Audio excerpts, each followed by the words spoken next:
Spreading the Words is a series on the histories of Irish words from literature and everyday life, written by Sharon Arbuthnot and Mhaonaigh, and produced in association with the book A History of Ireland in 100 Words and the Electronic Dictionary of the Irish Language. Gé, goose.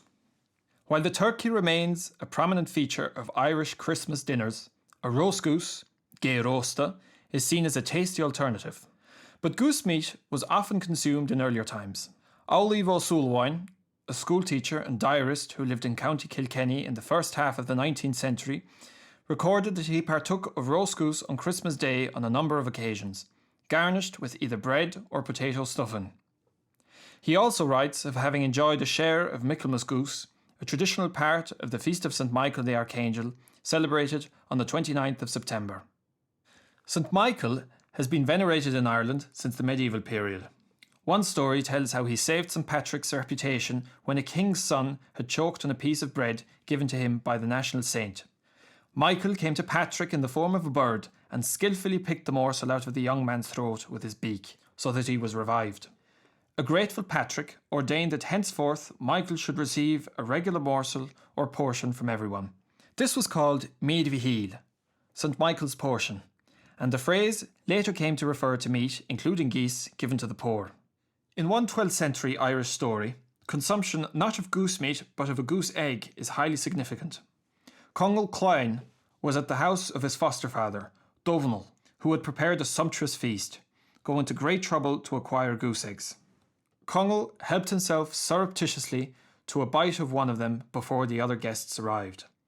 During the feast itself, he was given a goose egg upon a silver platter, but this was mysteriously transformed into a much less noble hen's egg, and the platter turned to wood. Gravely insulted, notwithstanding his earlier theft, Congal left the feast, setting a series of events in train, which ultimately led to his death. Where the fated feast occurred is appropriately named in the narrative the Fort of the Geese. The word for goose in this text is géad, an earlier form of the Irish word for goose today, gé. It is one of a number of words used in the medieval period to describe a variety of geese. Some of these, including coyan and guran, continue in use today as terms for barnacle goose. These migratory birds signify winter in many medieval texts, the period of their stay in Ireland being delineated as between Samhain, November 1st, and Beltane, May Day.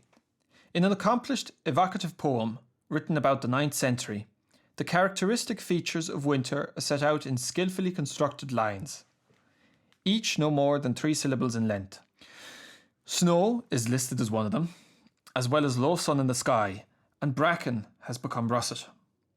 But equally noteworthy is the fact that the call of the barnacle goose has now become common.